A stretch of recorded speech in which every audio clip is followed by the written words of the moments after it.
Good evening, everybody. Thank you very much for coming. We're very, very pleased that Jan Driessen is with us, a dear colleague and dear friend to many people in this room. Jan is a professor of Mediterranean archaeology at the Université Catholique de Leuven, where he directs the research group Aegean, which is Aegean interdisciplinary studies and brings together a dozen of doctoral and postdoctoral researchers. In 2008, he founded the research institute INCA, Institute for Cultural Analysis, which brings together more than 200 researchers in the humanities. And he has received various research and travel grants from different Belgian institutions, major research grants from the Belgian National Research Foundation, the Institute for Aegean Prehistory, and the Research Council of the Université Catholique de Leuven. I don't have to say anything about his fieldwork, which is extensive, and of course his publications, which, as I see here, it's more than 155 articles and 19 books, and we are counting. He's very, very successful in organizing conferences, and not only organizing, but publishing. They're publishing very quickly after they're held, and such as The Destruction in 2011, Earthquakes 2012, Fragmentation, Late Minoan 3 Pottery, Crisis and Collapse. And I think it's next week that you have the, how do you call it? The all right, and it means? Yes, okay. He's very well known for his excavations that he has done at Mallia, Knossos, Palekastro, and other places.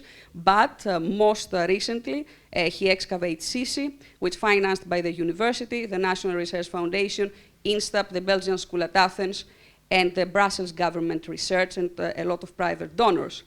These work at Sisi and the results of these excavations, he obtained major Belgian governmental funding for a project on the 13th century BC in the Mediterranean, the crisis years, for which he collaborates with Joachim Bretschneider from the universities of Ghent and Leuven and Athanasia Kanta in new excavations at Pύλα on Cyprus, and his talk is going to be based on this. Thank you very much.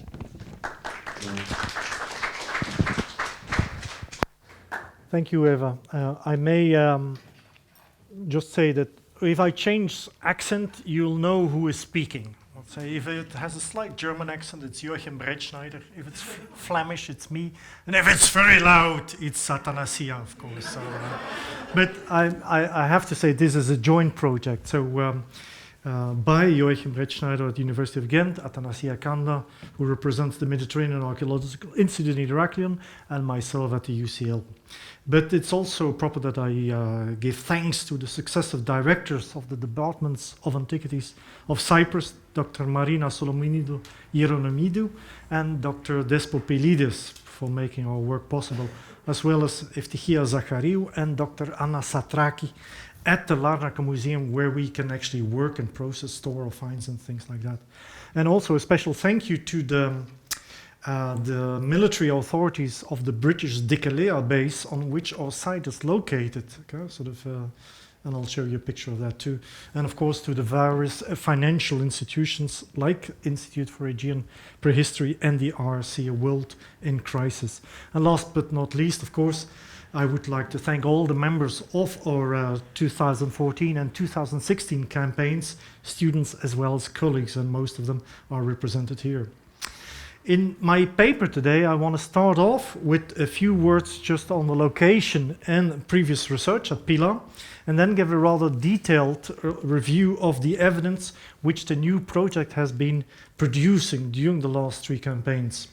And at the end, I want to highlight some old and new data for what they tell us about the so-called crisis years, the end of the 13th century and the beginning of the 12th century BC, the period recent given plenty of attention in Eric Klein's 1177 book. For those who don't know Pύλα, and I don't know if there are many Cypriot archaeologists present, except for David Rupp, of course, in the corner, and Evi, I don't know if there's many other ones, so I'll take this as saying, no, everybody doesn't know about Pύλα. It's an 83-meter high rocky plateau, about 800 meters from the present southeast coastline of Cyprus, And if this works, you'll see it indicated over there.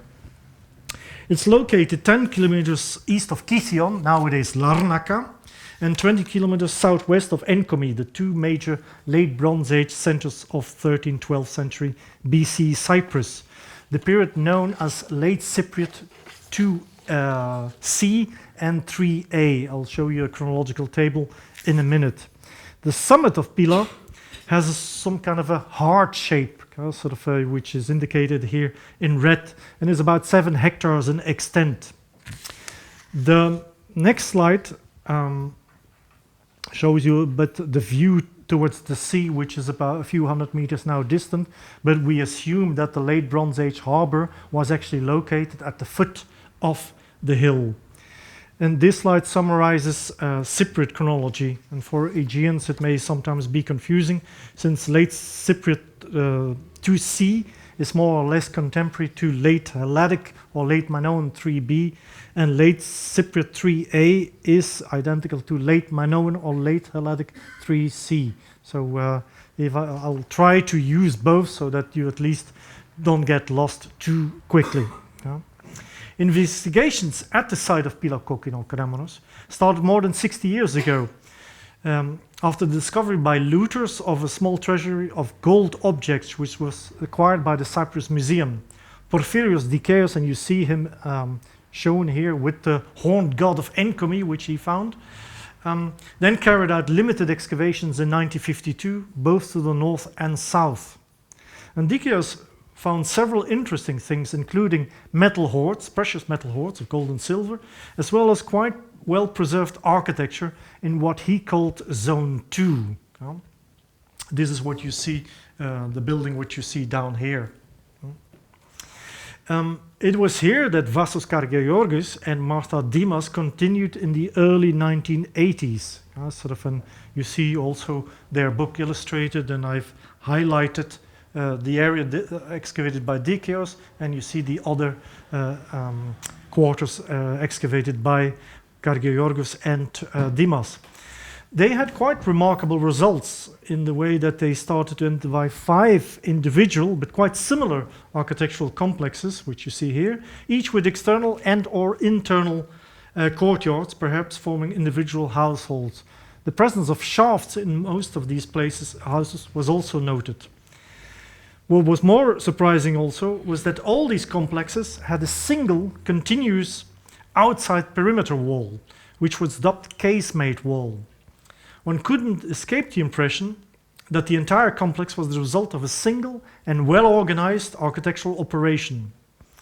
And also on the basis of surface finds, it was also suggested that the outer perimeter or casemate wall encircled the entire plateau, and that the settlement was built as a single architectural operation towards the end of the late Cypriot 2C period, around 1230 BC. Plenty of objects were collected, and the latest were seen to be late Cypriot 3A, so very early late Helladic 3C, which implied that the settlement was only occupied for a brief period, perhaps less than 50 years, which was also quite exceptional. Moreover, they added to the discovery of several hidden hoards of metals, alabaster vases, and other valuables, and this seemed to indicate the sudden but planned and organized abandonment of the site early in the 12th century BC.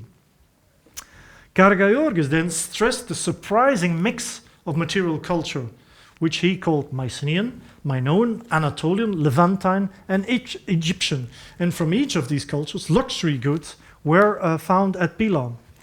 So at the end he wondered whether Pύλα was a settlement of refugees of non-local groups that somehow were related to the sea people. And you know the entire discussion that surrounds these enigmatic people. I may add that between 2003 and 2014, an American team directed by William Carrer, Scott Moore, and David Pettigrew conducted the regional survey, including Kokkinokremos, but they focused especially on late antiquity. And their project also included some limited archaeological tests on the hill and geophysical prospections on Kokkinokremos. Some of these results have been published already, but you see Pyla Kokkinokremos 1 here, and this is For instance, the detailed survey that they produced on their website. This, however, had some kind of a strange reaction, and so it led to renewed investigations by Kargeorgis, and this time joined by Athanasia Kanta, who did 2 campaigns in 2010 and 2011 together, of which the results have been published already. They added remains of at least 4 other architectural complexes with vertical shafts again, and a further extension of the casemate wall, which could be followed for more than 39 meters. Again, these houses, with their courts and shafts, had a very similar organization as the previous ones, but in this case there was also a street, and the architecture seemed to be repeated on the other side of the street. All in all, so here's for instance a reconstruction of this. All in all, this showed a dense occupation of at least part of the hill. These excavations, so the Kanta and Kargeorgis excavations, also confirmed the massive evidence for imported pottery, with at least 1 Sardinian handmade burnished ware jar, a Hittite jar, many Canaanite jars, Minoan and Mycenaean amphiroid craters, but also local imitations or adaptations of foreign shapes and decorations. Of course, many local Cypriot products were also found: spindle bottles and white-shaped ware, jugs and plain white ware, terracotta wall brackets, milk bowls and white slipware, etc. It may be interesting also to add that recent petrographic analysis on the assumed late Minoan amphiroid craters showed indeed that they were imports from Central Crete, from Komos or Knossos possibly. And the same excavators also proposed a slightly later date for the abandonment of the site, well into the first decades of the 12th century BC, that is during late Cypriot 3a, so around 1175 they proposed, on the basis of this characteristic imported early pottery, as you see for instance here, this bowl. This said, and when I see the pottery and sort of knowing, coming from a Cretan origin, I think most of the pottery is clearly earlier than what they call late Helladic 3C or so on. And I think most of it dates to late Helladic 3B. And finally, within the framework of this re-examination by Kanta and Kargeorgis, geomorphological cores were taken in the area at the foot of the hill, which suggests the presence of a harbor beneath the site. So it's very likely, in fact, that the sea actually reached the foot of the hill.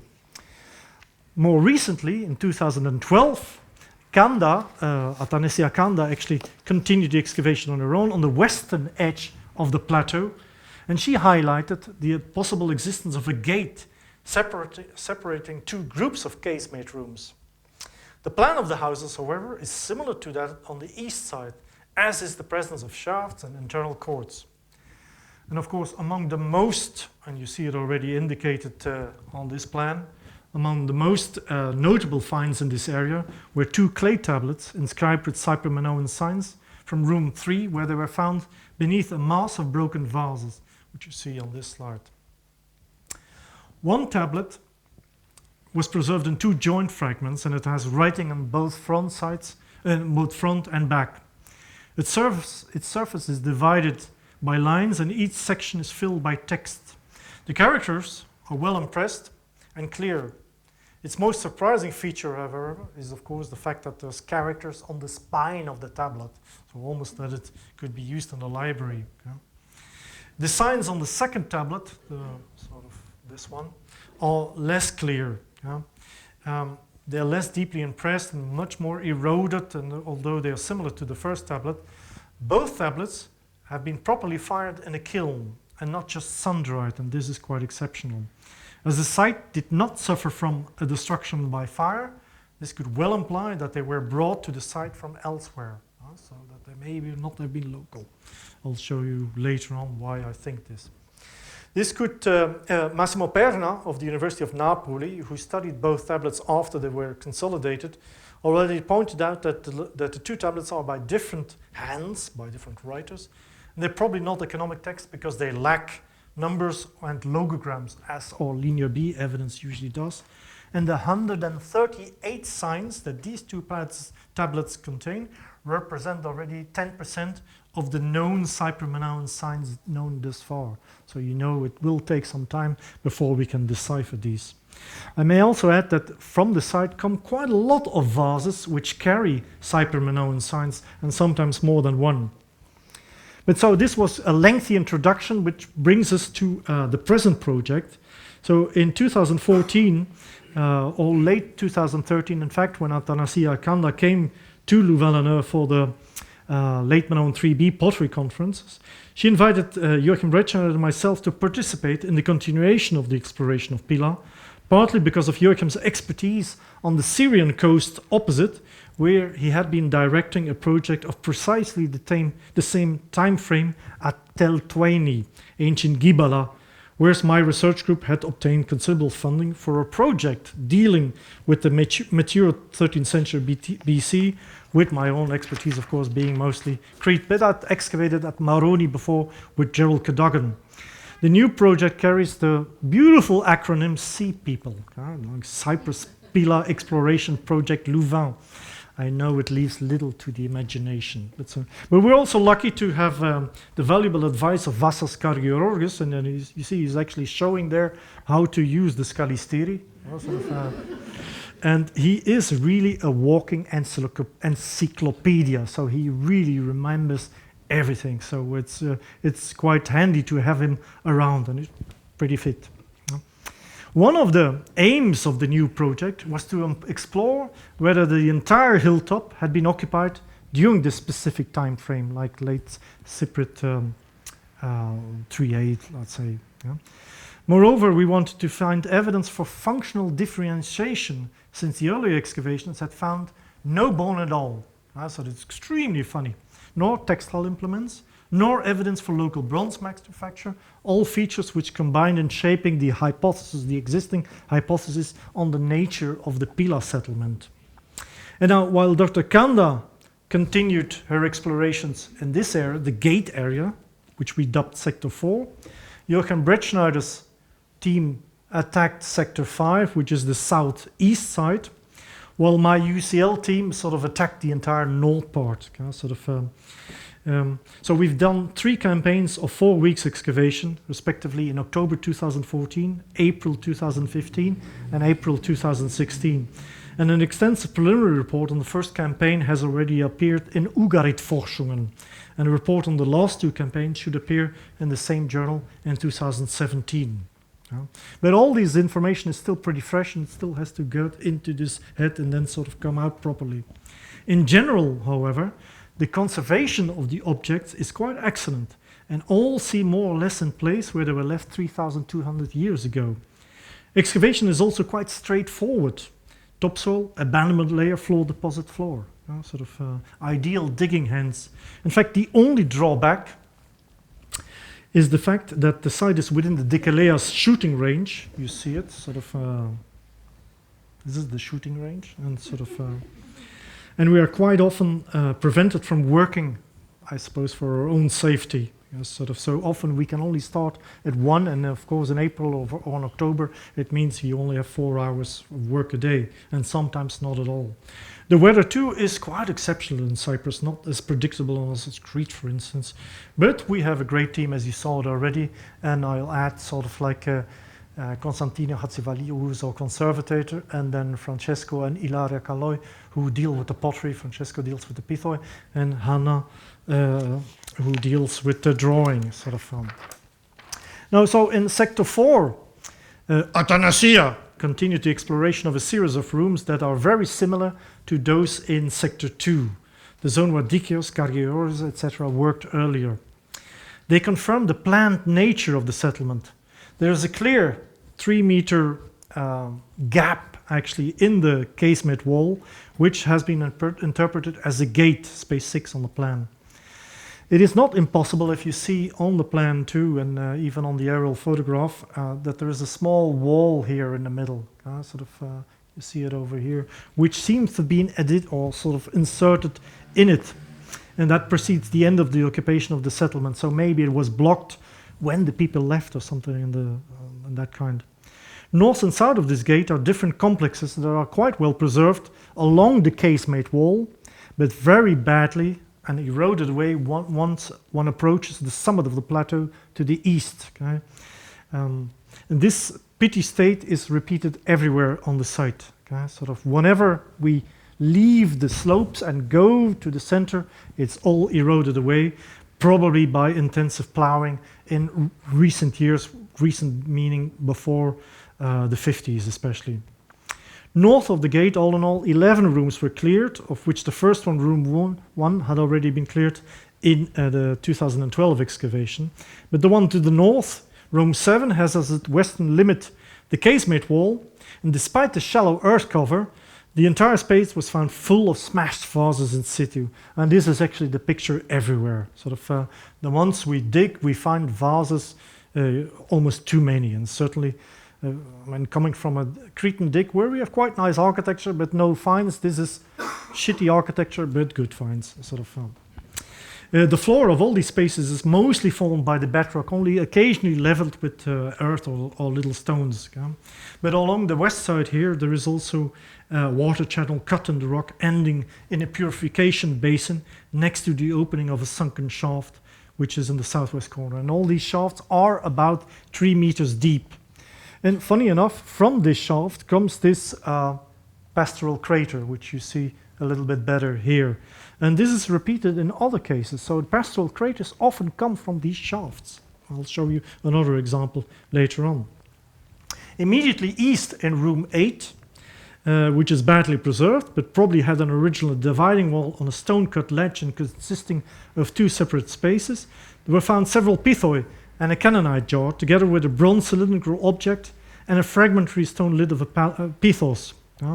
Moreover, beneath a vase in the northwest corner, we recovered a well-preserved cylinder seal, which you see over there. And it's made of black stone. You see it a bit better here in the rollout of its design. It's a typical Syro-Palestinian style, and comparable cylinder seals have been found at Ugarit. The iconography of this cylinder seal, which is of very fine quality, shows the most important gods of the Ugaritic Pantheon. I'll let you read this for a while because that's Joachim's Bretschneider input. I wouldn't know who these people are, sort of Lotan, Litano, Litanu, and whatever. They have strange names anyway. But to the north of the previous space, are rooms 18 and 19, which are separated by a clay basin or a vat, and apart from, again, 3 pithoid vases, a wall bracket, a fragmentary cooking pot, and a Canaanite jar, there were also stone tools, a lead object, a sling stone, and a large flat rectangular but broken stone seal, which you see in the middle, and its impression next to it. This seal belongs to a type well known from Encomi. So it appears to be unfinished in this case, which can suggest either that it was made on the site or it was actually brought to the site as a trinket. Remember the Uluburun case in which you had quite a few trinkets which were brought along. You see the human figure, I hope, and Athanasia also recognized an ingot, but I'm not entirely convinced there. This seal clearly indicates close relations between Pύλα and Encomi, which is of course also shown by the similarity of the Cypro-Minoan tablets, but Encomi or Ugarit, of course. To the north, more casemate rooms came to light along the western edge of the settlement, sort of rooms 23, 24, 27, and east of these, rooms 25 and 26. Finds in these rooms were rather few, though, only a jug and a clay loom weight from room 23. Excavation has not proceeded more to the north because it's all eroded away, but the casemate wall can still be followed for a while. South of the gate is a similar complex of small rooms and courts. The first spaces, 2, 3, 4, and 5, and 6 even, were already excavated in 2012, but the shafts, the vertical shafts found in these had not been entirely excavated. And in 2014, we dug that one, sort of shaft 2. Its fill was similar to that of the other shafts, with earth, stones, and sherds of large vases suitable for liquid storage. However, below these, and below a thin sterile layer, sherds of a fine pastoral-style crater decorated with bulls again came to light, just before the bottom of the shaft was reached. The vase was broken, but complete.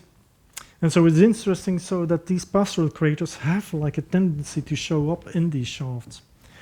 Room 9 to the south was found full of large vases which had fallen on their sides, and it trapped many smaller vases beneath them. Some are still under restoration.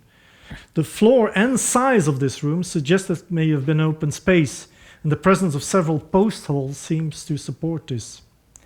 Room 12 next door had a large pitoid vase of local clay in a circular pit next to a lead weight, but also a decorated pastoral style crater, 4 more pitoid vases, a cannonite jar, 2 cooking pots, and a basin.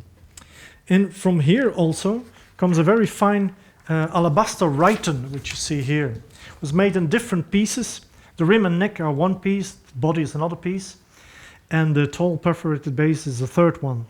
The 3 were probably joined by glue. And it may be remarked that the lid of this rhyton, which is shown on the drawing and in the photographs, which fits it perfectly, was found actually in another room, in room 22. The shape of this rhyton with vertical roofs has no exact parallel, it's rather unique, but I think we can compare it with Egyptian prototypes from where it probably was imported. Other finds from the room included a bronze weight, a group of small bronze wire fragments, and pieces of lead. And room 13 to the southeast was also found full of pottery, as well as some other interesting finds, including metal tools, a lead weight, and a miniature Astarte pendant, possibly of silver. The latter belongs to well-known type represented in Cyprus and Ugarit, as well in the Syro-Palestine area. But here the goddess seems to be represented in a more abstract form. The room next to it, flanking the casement wall, room 14, is somewhat sunken and has also a roughly rectangular pit, which you see in front of you. Apart from some fragments of bronze sheets, again several pitoid jars, 2 wall brackets, and a cannonite jar. The other rooms, to the south especially, both to the east and the south, are very badly preserved, as this aerial shows. But through negative traces and rock cuttings, we have managed to identify original separate spaces. Often the walls are gone, but the floor deposits are still present, sort of because of the plowing took the higher parts away. Hence, to the south of room 14, where spaces 21 and 22 and 28 are located, the west wall was probably formed, and you can actually figure it out a bit, by the continuation of the casemate wall. But space 22 had also several interesting finds, including another wall bracket, 2 ring-based jugglers, a spindle bottle, 3 bronze pins, a bronze weight, a tripod mortar, and a well-preserved large flat rectangular stone stamp seal showing a double-headed eagle. And so this mythical animal dominates the composition. Next to it is a large 4-legged animal, maybe a goat or something like that, and a pithos with a large loop handles and a cross decoration. Sort of this kind of representation, double-headed eagles, are quite well known from Hittite iconography, and this is why we've added some parallels there, as the wall reliefs from Yazilikaia near the capital Hattusha, or contemporary reliefs from Alacha Huyuk, and several seals from the Hittite imperial period. But the form of the seal stone is more similar to that half seal stone from the northern complex. And finally, from the room to the south, 21, room 21, come several calyx fragments, not the shape that is extremely common on the site, which is maybe also quite rare, quite interesting. And this shows human heads, so you have with a little bit of luck you can make out 2 human heads and another one there. So it reminds one of a calyx fragment from Kurion Bambula from the same period, and so it could even be by the same hand, I think. The rest of the area to the southwest is very eroded away. Okay? So Athanasia chased a little bit through getting rid of the vegetation. After 45 meters, she did find the casemate wall again, so she stopped here, and then lower down 45 meters, she came upon a sort of almost like a bastion-like construction, sort of. And here we still have to continue. She's started to excavate another room here, and she's cleared the top of rooms. So, but this is for next season. So The second sector we explored, under the direction of Joachim Bretschneider, is located against the eastern slope of the southern outcrop of the plateau. The architecture here proved to be remarkably well preserved, with some walls standing more than 1 meter high. Thus far, a total of 10 spaces have been unearthed, built on 3 different terraces. You see them here indicated in colors. As in other parts of the site, the substantial cutting of the bedrock may be noted, which was ledged to provide like a foundation for the walls. But for the moment, we're not entirely clear what is going on here. Okay? Thus far, we cannot clearly identify a casemate wall, so this is a possibility for interpretation, so that it run actually that this is the line of the casemate wall, but with a bastion down. This is one possibility. It's not impossible either, because in front of the casemate wall we have this pithos, which you see here, that maybe, and we haven't dug lower down, that maybe this is the original line, but this is also something which we have to confirm. So just quickly again, the different finds from Sector 5. Space 1, for example, is one of these rooms which shows considerable cutting of the bedrock, partly to form a floor and partly ledges. So it's a very careful construction in this area, also a step to provide access. It was probably a basement in which we found the Canaanite jar and a pithos. Space 4, next door, follows the natural slope. It's a very narrow room, and you see how the floor has been cut sort of in a slope, and so I wouldn't be surprised that this was actually holding a staircase, and that a wooden staircase is something. Down from spaces 1 and 4 are spaces 9 and 10, and these actually form the projection which sticks out outside the potential casemate wall. And here we found this like upside down when we found it, this large stone basin, and probably next to this slab, and maybe it was standing on that originally. There were also large vessel fragments. The most northern excavated room is space 5, and we haven't finished the excavation here, but it yielded part of a pastoral crater. You see that again, sort of, but maybe the rest is still there.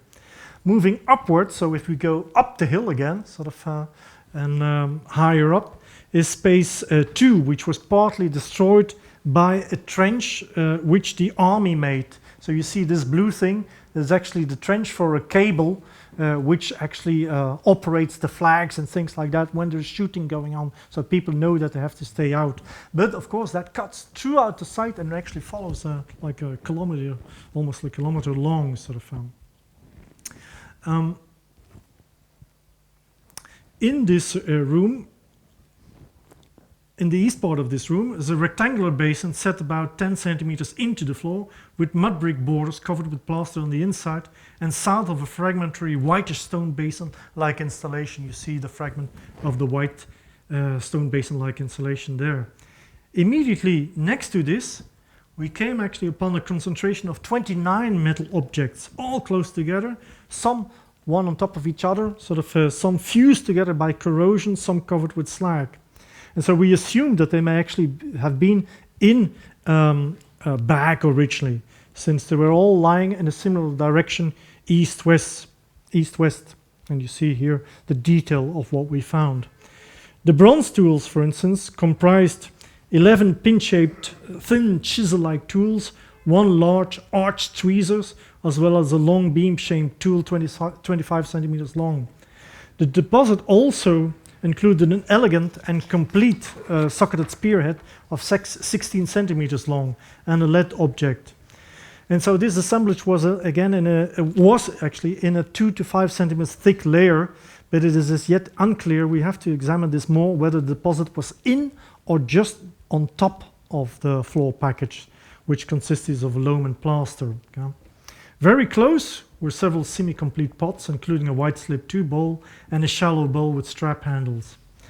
And south of space 2 is space 3, which had a floor of hard-packed earth containing plaster and pebbles and a large circular-shaped stone which, with a flat, smooth surface, perhaps a column base. It would be the first at Pύλα.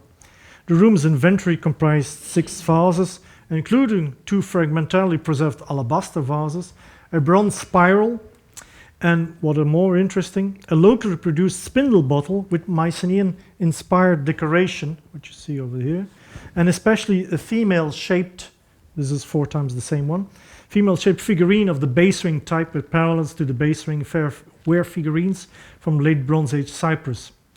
The space to the south, 8, is also damaged by the modern cable trench, but despite this intrusion, it yielded several exceptional finds, such as this very nice black stone jar, perhaps also Egyptian, with fragments found in 2 different seasons, and a Mycenaean amphiroid crater in pictorial style, delicately decorated with long-billed birds facing each other in front of a central floral motif. I wondered if they are birds or griffins sometimes, or sphinxes or whatever sort of, but also some other pottery. The room to the south has a floor covered with thick plaster, running partly up against the walls. And the final room examined in this area was space 6, which used the bedrock as a floor. And since we're here on the summit, the surrounding walls are actually gone again, but the floor is relatively well preserved. And in the center was a large pit dug into the bedrock, which is about, so the pit is about 2 by 2, more or less, and 3.5 meters deep. Okay? It's different from the normal vertical shafts that we encounter. And the strange thing, also at its bottom, we found a large smashed jar on top of an oval stone structure, measuring 1 by 1 by 1, 1.5. And beneath the structure was a 30 centimeter thick ash layer, which contained a complete jug and an inverted open terracotta recipient filled with burnt organic matter. We don't really know what this is, but we don't know much actually at this moment. Preliminary results of the samples analyzed by David Kaniewski show that this organic matter comprises cereals, but also wood, including cedar, and mostly herbaceous taxa, wild and cultivated. And he's actually provided a quite matching C14 series of 7 dates. But that's actually something which I received in the plane yesterday evening, just before or just after. We are at loss where the interpretation of this shaft is concerned, but one hypothesis, which Joachim Bretschneider would prefer, because he comes from Syria, is that it could have been a robbed-out tomb, of which some of the objects comprise the black stone vase, which was found outside of it, and the pictorial crater. Well, it's not unlikely, but we don't. The final sector, which is our sector, with Simon Jusra as field director, our specific aim was to sound the lesser known part of the plateau. We knew it was going to be difficult and quite destroyed, so the center and the north. But we wanted to have a better estimate of the inhabited area of the plateau and assess the nature of the occupation. More particularly, we were interested in evaluating the possible existence of open areas, fields, perhaps scattered housing, or any form of construction adding to the casemate architecture typifying the site, including perhaps the presence of public buildings and the like. Thus far, no public buildings. Since no archaeological remains were visible on the surface, the trenches were opened at random locations in the central and northern parts of the plateau. And of the 3 test trenches in the center, 2 provided evidence for late Bronze Age occupation, including architectural remains and floor deposits. At the same time, it's also clear that these architectural remains, were badly damaged by these agricultural activities. So the first trench we opened, 3-1, yielded a rich yet spatially limited floor deposit associated with architectural remains that may belong to 2 different structures or 2 different rooms. What is more interesting is that the floor deposit found in the depression of the rock included locally made pottery, spindle, bottle, a flask, and also foreign products, most notably a late Minoan 3B, early 3C mug with pierced base, which actually formed a nice counterpart to one we found at CC just before. And this is why it's sort of our Christmas card 2 years ago. But also in the same context was this very nice late Mycenaean 3C early deep bowl with the pierced base. We can discuss whether it's local or imported. I think tendency is to see it as local. Yeah.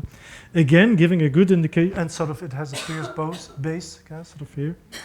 Again, giving a good indication of when Pύλα was abandoned. It's worth noting that beneath the sherds of a fragmentary vase, seemingly placed against the wall, a complete pilgrim's flask was found, which suggests that the fragmentary vase was deliberately placed on top of the flask, perhaps as a way to protect it. So whether the two vases with pierced base imply a ritual functional is not clear. On Crete we would say ritual, but here I don't know yet.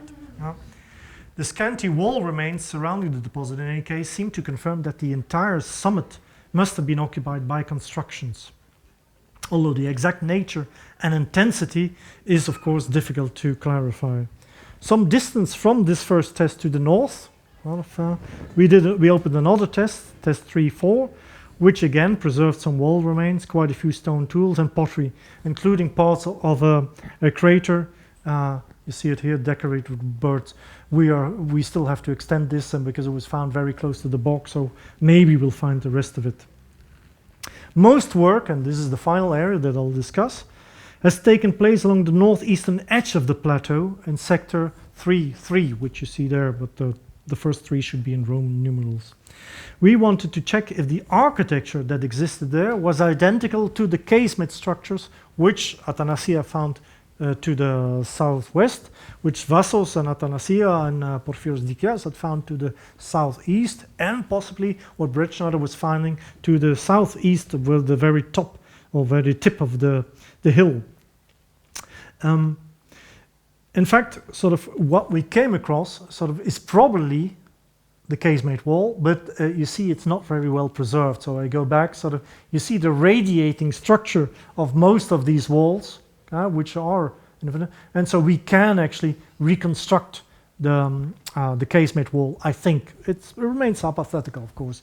What is quite obvious is that this area, which we left open, because there was actually a ramp coming up, like the bedrock was leveled to provide access there. So it's not impossible that we actually do have another gate in this part. It's just like 2 meters wide.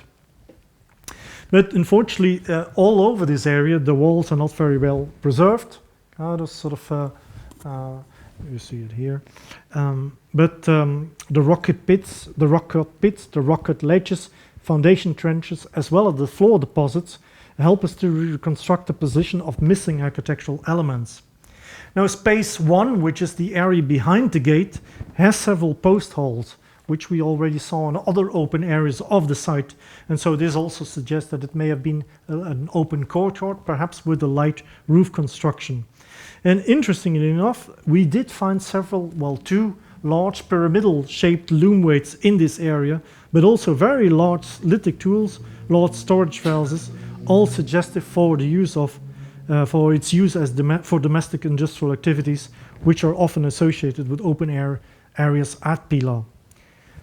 If you see it here, and here is the floor deposit, and you see some of the objects like a stirrup jaw, and also this base ring vase.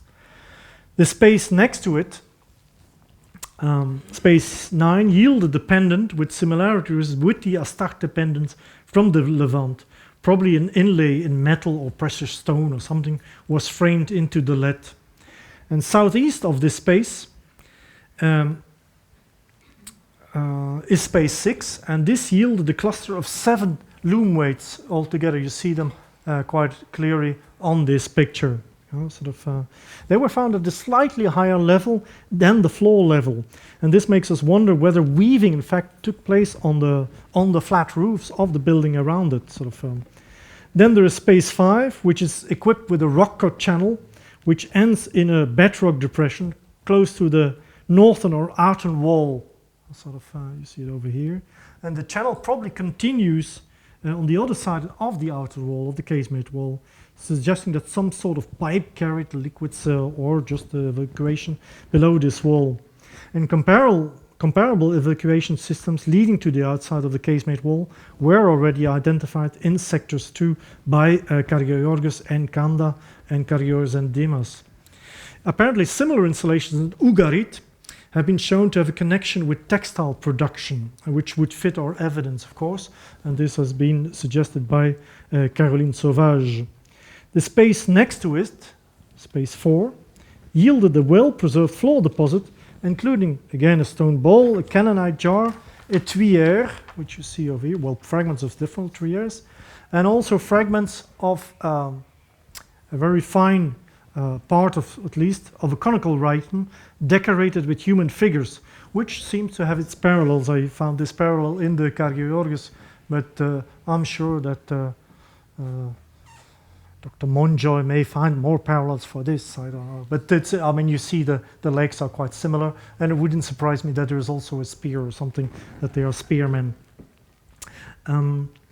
The same room also has a rock-cut shaft, as found in sectors 2 and 4.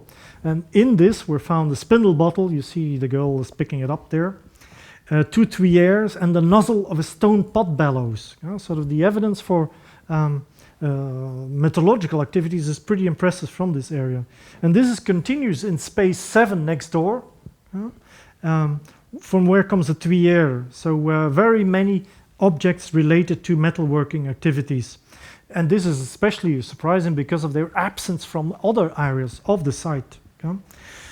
It continued in the next space, space 8, and it may be here that the real metallurgical activities took place, because all the finds come from a dense ash layer. And in this were found possible mold fragments, bronze scraps, and slag. And in this deposit also were found like these lead clamps, if you want to call it. And it wouldn't surprise me if these are the same. Sort of, I haven't looked inside, but it does look very similar to this repaired crater, which comes from the 1980 Pyla excavations. Again, excavations will continue here in April, but so it may be interesting. And so our final discovery is again in one of the spaces that forms this room 8.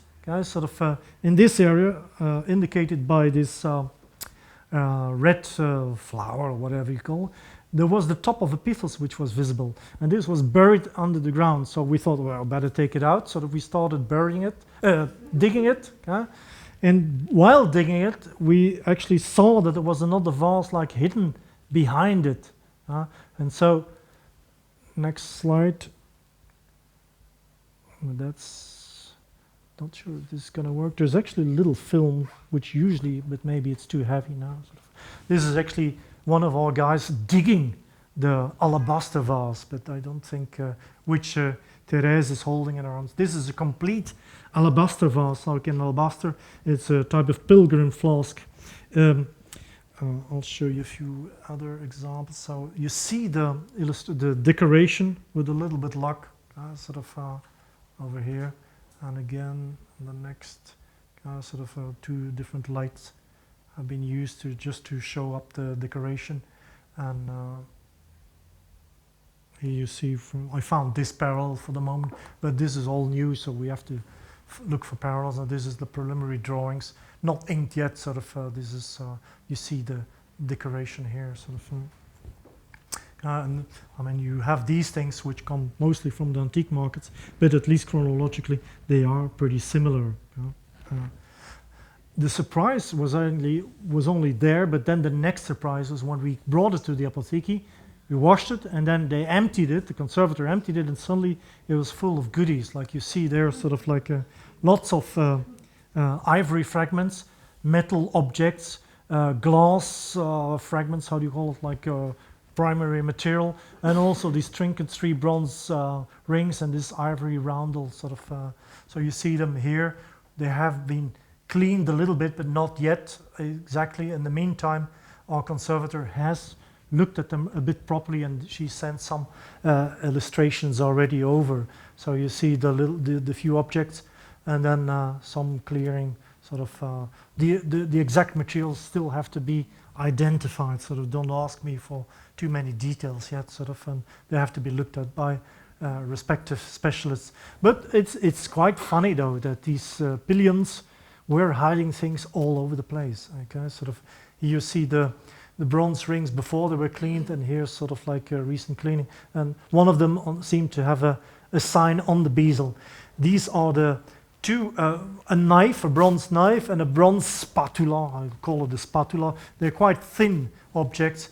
And the third one was, of course, this one, which was decorated with a human head. The head looks a bit similar to the head of an earlier figurine found by Kargioros and Demas in the 80s excavation. And sort of here it is before cleaning, and this is how it looks after cleaning. And sort of here are the different metal objects together. This is, this is a detail of the headgear he wears. And you actually see that there is a kind of a braid next to his head. Sort of, I don't think it's actually a mistake from the bronze pouring or something like that. It's a nice little figure, sort of. And of course, with this was also a very fine Cypriot seal stone. As you see, this typical Cypriot seal stones, which have two registers, two zones. With one zone is actually the opposite, the mirror image almost from the top zone. So you see them over here. This is the rollout, and this is you see the Sphinx over here. There's also a chariot here, a chariot, and an archer, which is shown on this. So, but we still need to find like because in Encomi there are quite a few, and of course Dominique Collomb and Schaeffer have worked on these things. So we still have to look for these up. And also with this, were like a bunch of we filled the box with ivory. The funny thing is the opening, you've seen the opening of the pilgrim flask, sort of tried to get these things in there. Sort of they did some weird thing to get all this ivory in there. So they probably were more interested in keeping the ivory than the object which formed the ivory. And so this is after the first cleaning. You see that Constantina managed to put things together already. And then this is what she sent sort of a few days ago. Sort of she's fixed things together. And so we're still not sure what it is. I haven't seen it with my own eyes, but I remind you, this is an ivory horn from the Uluburun shipwreck. Maybe somebody has a better picture, and sort of, so maybe it's kind of a horn or music instrument or something like it. So we are not entirely sure. Sort of pretty good finds where this Pύλα is concerned. To conclude, this was a small tour of the excavations, but maybe I can draw some preliminary conclusions pending further analysis and further excavation even. So we want to do two more seasons and then wrap it up. Okay? I must admit that the new excavations of Pύλα have perhaps raised more questions than they have answered for the moment. Okay? So we still have to study all this pottery, and we'll need some specialists to give our opinion on the pottery, but Vassos is helping us and sort of. Firstly, the new soundings, especially in the central part of the hill, clearly suggest that the entire plateau was occupied by a late Bronze Age settlement. That seems to be rather convincing. Erosion prevents us from judging the density and the nature of this architecture on the summit, but our guess is that quite an overcrowded situation existed. I mean, if it wasn't for the erosion, I think the entire plateau would have been crowded, sort of. And if you use this average one person is 10 square meters, Pύλα would have included sort of like 6,000 people. 6,000 is, for comparison, and I do this for Eric Klein if he ever hears this, the number of sea people claimed to have been killed in Mernafta's battle of 1209 BC. So if they took part, that's why they left. But we will continue testing the central area of the summit, so to see if this is confirmed. Secondly, continuous excavation, especially to the northeast and west, have confirmed the repetitive, organized character of the settlement and its planned nature. The repetition of residential buildings with a series of rooms surrounding internal courtyards finds, in my opinion, the best parallel at the moment, and I'm glad Ulrich Thaler is here, at late Helladic 3C Tiryns, and especially the excavations in the lower town, where Maran and co. have revealed quite similar architecture and also quite similar material culture, to my opinion, including a substantial number of Cypriot products. Now, whether this similarity implies some ethnic affiliation or shows that both Tiryns and Pύλα were part of a wider but identical phenomenon remains to be seen. But I have to add that houses at Pύλα are constructed by using local available stones. This could suggest rapidity, sort of emergency or something like that. But the care given, which I've stressed at several occasions, to the cutting of the bedrock to provide proper foundations, etc., may be noted. And this is not something which refugees would do, I think. Thirdly, the new excavations, both to the west, northeast, and southeast, seem to confirm the presence of a continuous perimeter wall encircling the summit of the hill, giving it a clear defensive character. I noticed the small gate that Athanasia found on the western edge, and there is one possibly to the northeast. Projecting blocks seem to exist only to the southwest and southeast for the moment, but this, of course, needs to be confirmed. And these may have been towers. Yeah?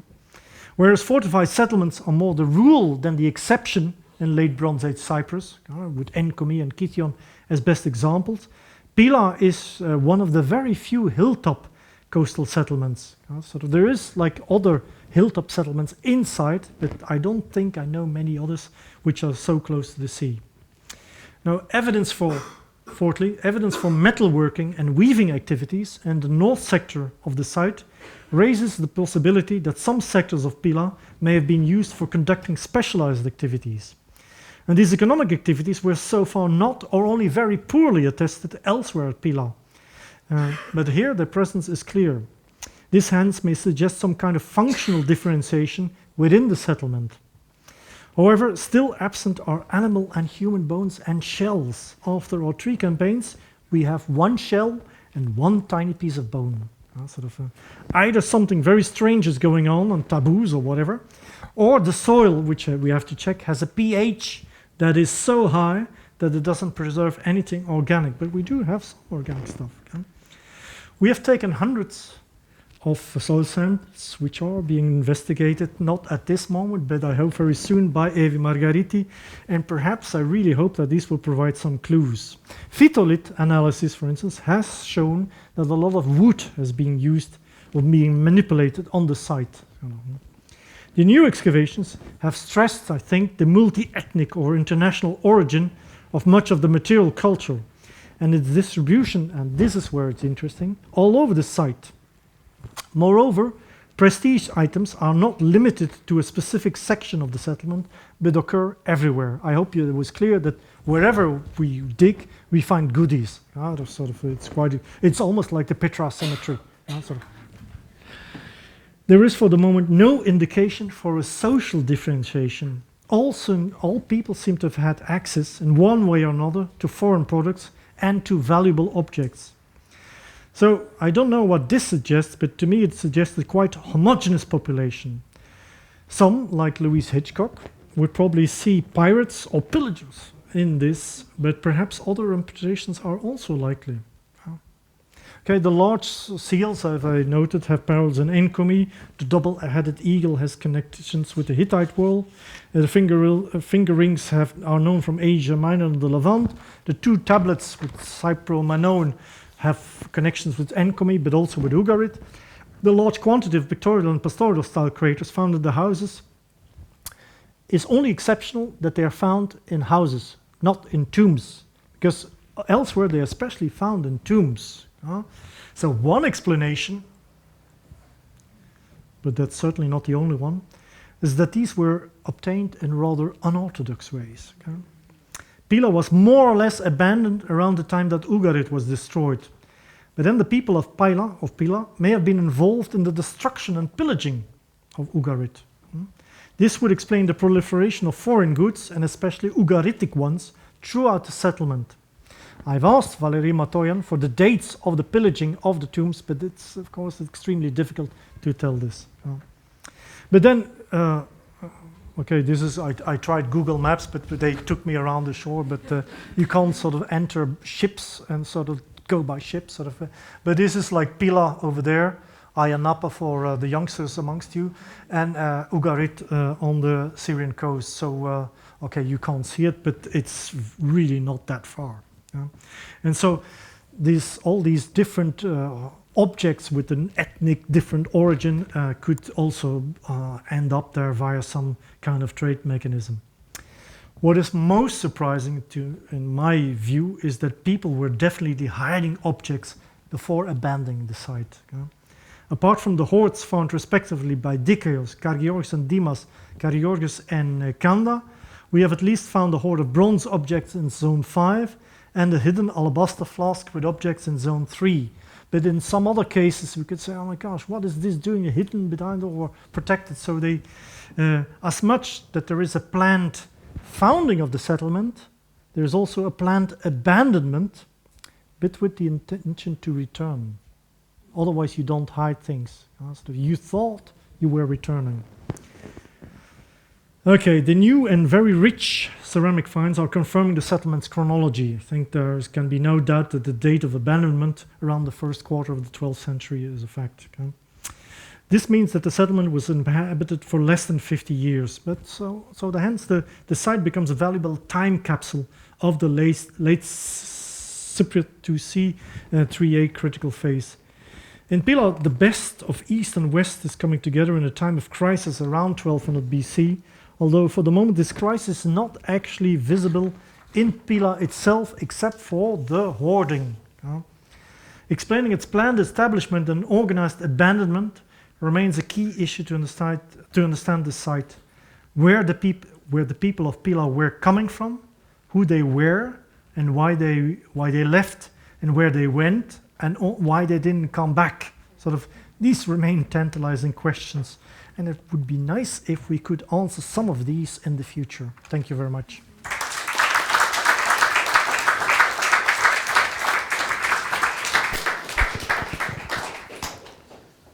Thank you, Jan, for this very good presentation. I just wondered, perhaps they were vegetarians in Pύλα, since you don't have animal bones. No. It is very strange, so we need to do this pH analysis, otherwise I can't explain it. Because, everybody who's excavated finds animal bones and shells everywhere, but I come from a very sandy area in Belgium, and we don't have any bone, not a human in the tomb. We find the tombs with the bronzes in it, but not any animal bone, for instance. Oh. Oops, sorry. Oh, okay. I ruined your pointer. I could not ever see that your site is very close to Halasultanteke, which is a Swedish excavation site. Yeah. How do these sites compare with each other? Well, Halasultanteke was excavated at several moments, of course, and at the moment, what they have seems to be either a little bit earlier or a bit later, and it's like from one phase to another. So they have quite nice material too, of course, but they have also some tombs in the immediate area and so on. But I personally don't think that we can actually see the exact chronological identical moment being in action in the two sites. I may be wrong, but this is just... it's not the same abandonment horizon in Halasultanteke? No, it's not exactly the same. They seem to be going on further, and but we had a presentation by Karin Nies recently at the university, and so it wasn't the same as we had, I would say, but where the pottery is concerned, we still need to study whatever we have, to find out also petrographic analysis and things like that. Because sometimes we say, "Oh, is this Mycenaean?" and then they say, "No, I think it's a locally made white wall," something like that. Is it Minoan? It looks Minoan, and then of course sometimes the analysis confirm it, but that needs much more study. So. And it's certainly not my expertise. Okay, thank you. Do we have questions to Jan Driessen? Leonida.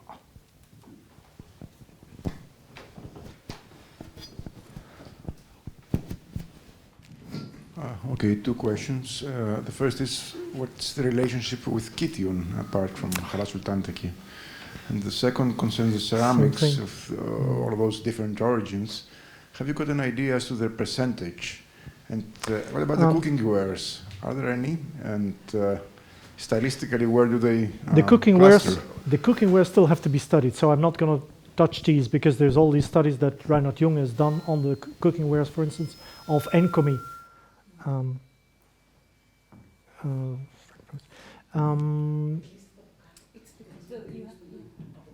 The Enkomi, what was the first question? Kition. Well, there is a hypothesis, I think it was by Artemis Georgiou, who thinks that Pyla was actually... you don't hear me? I don't know how to do this because... I hear myself very well! But that actually Pyla could have been an outpost of Kition, sort of, but it still remains a possibility. The more we excavate, the more I think that material culture looks like quite similar to what has been found in Enkomi, in Ugarit, in Kition. So it doesn't really surprise me. What surprises me is the act of building. The fact that it was built as like in one operation, almost like a very planned organization, and also its planned abandonment with the intention to come back, of course. But so I'm less surprised by the material culture, the products with the different ethnic origins, which seems to be quite common in Cyprus and Ugarit at that moment. I'm less troubled by that, but maybe you have different opinions on that? Yes?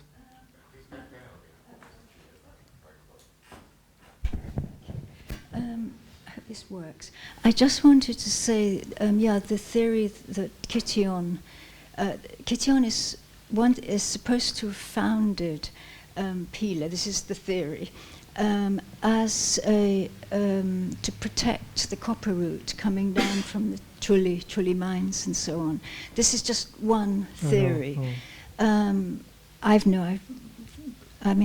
don't know enough about the excavation to know how it all fits in.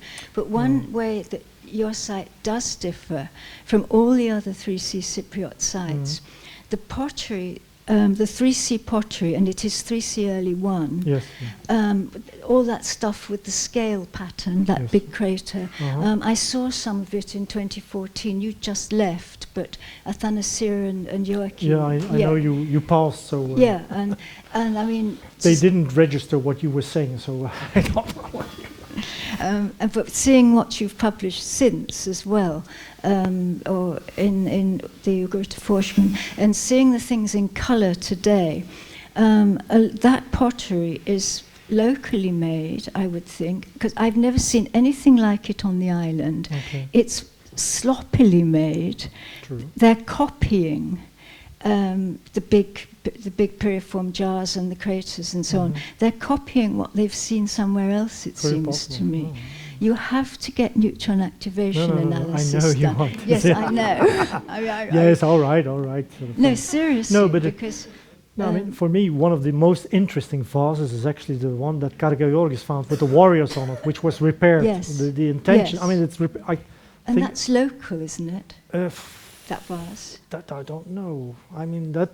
I think it could be. Don't know if it's been one analyzed. thing you should find... But there are 12 clams, so they did it all over the sort of... They really valued that vase. Yeah. So. But what you should also find is simple style pottery, which for those of you not in on this, simple style is it's mostly on stirrup jars, globular stirrup jars. It's taken over from the Minoan banding system. They have bands of red paint of the same thickness all down them, which is usually matte but can be lustrous. And that spindle that you showed is one of that group. I hadn't realized it till I saw it now in colour. Okay. No, because we have stirrup jars like that too. Yeah, but you have. I didn't know that you would count that. Okay. Yeah, you have to, because where they all come from is they come from Kition Hala Sultan Teke. Okay. It's the profile, the chemical profile CYP-J, which Hans Mommsen, we did this huge clay analysis. I know. Okay. So that was one of the most successful categories.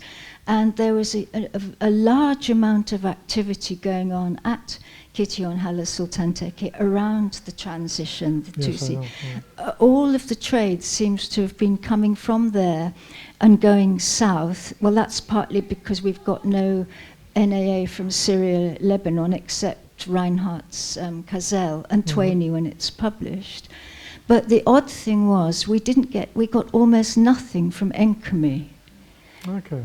There is just, it's not on the pottery trade register. Okay. And I was emailing with Eddie Peltenberg about the faience connection last April. Oh. And Eddie said he'd found exactly the same thing in relation to faience objects. So it could be that something's going on. Regional So- blockade, whatever. I don't know, No. but it looks as though your site's playing a role in this. I think Yeah. I've said. Where I'm sort of, what I find quite interesting, it is so close to the coast, on a hilltop. And so it always reminds me of New York, something like that, and Syracuse and things like that. New establishments, or even Pyla Kokkinokremos. I mean, the main reason to see that as an intrusion is, in fact, its location rather than anything else, I think, sort of, because so bridgeheads. Sort of, Nico. Oh, sorry. Oh. Okay. Many questions, but I will retain myself to just one. You showed us, and you said that there is a single column base. Potential column base. Potential. Because if I understood well from the photos, it's close to the wall. It's not in the center of the room. But, so do you think there might be something else? We are or not it's entirely not a support? sure if it's, it could be a support even, but it's not entirely sure that it was actually found in situ, sort of, because with the ploughing going on up there, still has to check that now. Sort of, it's not a very nice column base like we are used to them. Sort of, Thank you very much, Jan. Congratulations to all of you. I agree that it looks very much like the rest of Cypriot cities of that time, and the extent that you have excavated shows that it's a very thriving city as the rest of them. But I think that what Leonidas and Penelope discussed about that this is the time that Hala Sultan Teke is going to be abandoned or is abandoned, and then Kitio is developing, may be interesting for your thing. But it's sort of, you see, my problem with these scenarios which sort of take into account the local aspect is the fact that they didn't sort of go back and get the finds, get the objects, and that is. Yeah, okay. I wanted to ask something about, but I just wanted to say that it's interesting that you have tablets. You don't have tablets everywhere in Crete, in Cyprus, okay, and you have so much metallurgical finds. Again, you don't have this everything in. You have it everywhere, but you have it also tablets and finds you have there in Engomin, perhaps in Kalavasos. So I noticed the clamps, and these are lead clamps, you said. Yes. So lead, if I remember well, Karagios and Demas had found silver ingots in Pύλα as well, isn't it? Silver ingots too, yes. And so Cyprus doesn't have either silver or lead, of course. So if you plan to do that, I think Karagios and Demas had made some lead isotope analysis showing Lavrion, which is not accepted by many people as everything that comes from Lavrio. But since this is lead, it would be perhaps interesting to analyze, to learn, because that's a question of where this kind of material comes to Cyprus, and also because I remember Lina Kassianidou publishing or discussing all these lead ingots found in Haifa that they have cypromino and things. Lina Kassianidou was actually taking care of the metals of Pύλα.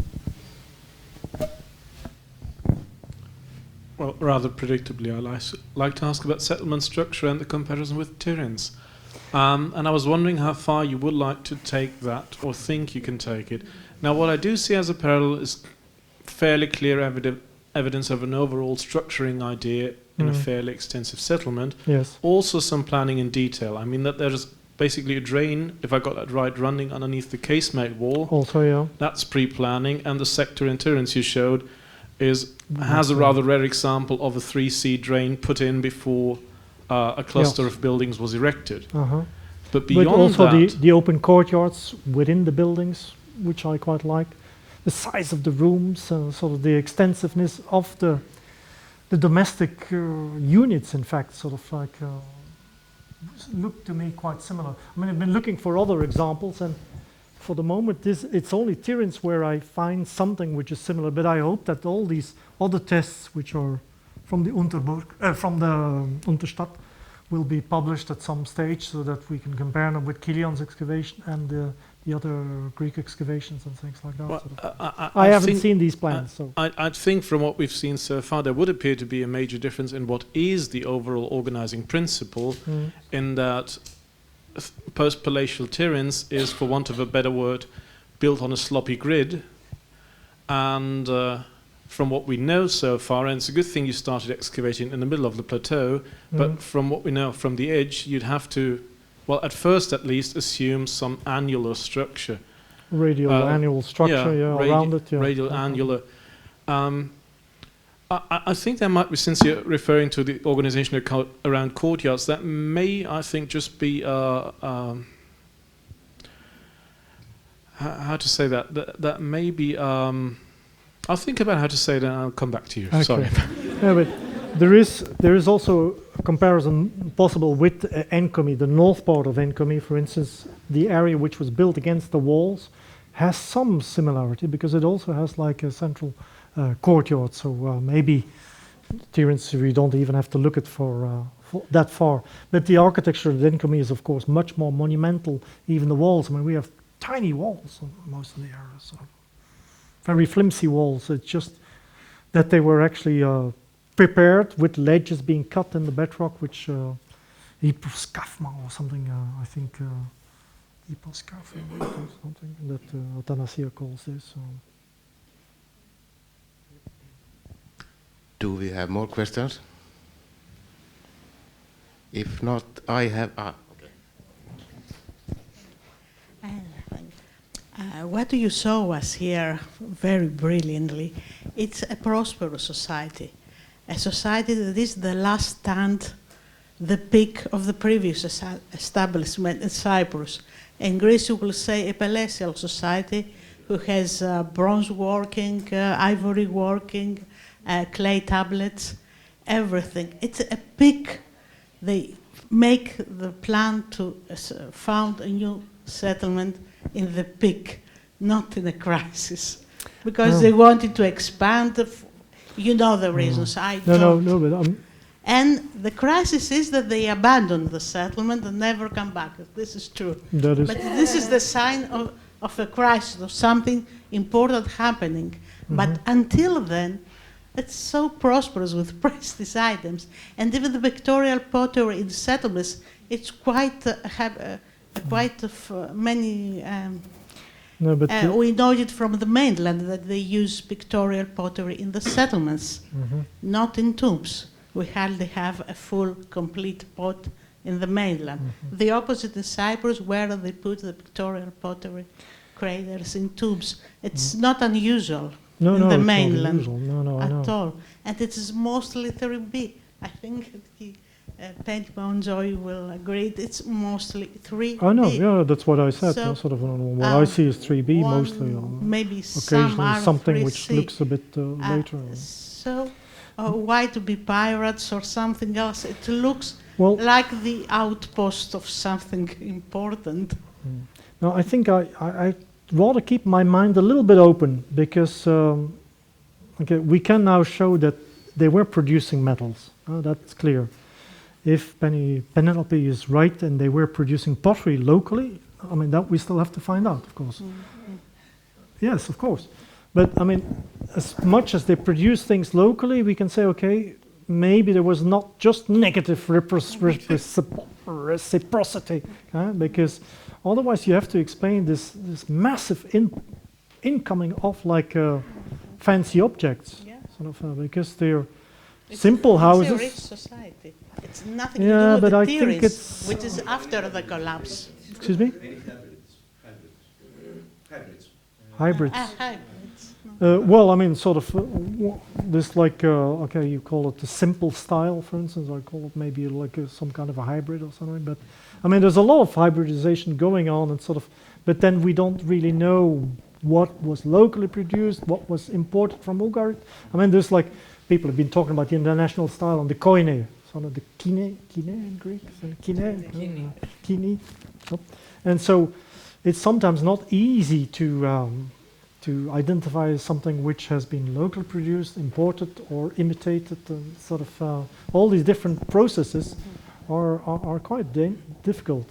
And so what I'm sort of especially struck by is the hidden objects, the planned organization, the planned abandonment, and the relatively simple architectural style that they use. Because at the same time, and just before, Maroni or Calvassos or Kithion or Encomi, they build perfectly nice ashlar walls, sort of like, and even afterwards too. Sort of, so it's a bit crappy. There's not a single piece of ashlar. Okay, there's stone vases, like vases which have been cut to form stone tops and vats and things like that, but nothing stone, properly worked stone to be used in the fortifications or things like that. Sort of. Just a very short question arising from what the previous one. Given the disasters, what seems to be a disastrous chemical composition of the soil, if you have no bones, could these pits with the pictorial craters have been tombs? You probably can't answer this, but or secondary burials from somewhere. I don't think I know many. It has to be very disastrous. Tombs like no, that it's not the typical Cypriot tomb. Because as far as I know, I have to check this, but none of them were actually covered. The top wasn't covered, so they were just filled in and sort of. So how do you explain them, though? I mean, how do you explain their existence with the pits, the shafts? With the shafts, having pictorial. At this moment, pottery. Some phytolith analysis shows like cereals and wood in them, but that's for the moment the most, because we tried water, but water doesn't stay in there. Sort of, but of course, this may have changed. I mean, it's like 3,200 years ago, and maybe that's why they left the site, because the water drained away from the. There's like a strange stratigraphy in the stone layers of the site, so that may be one of the reasons.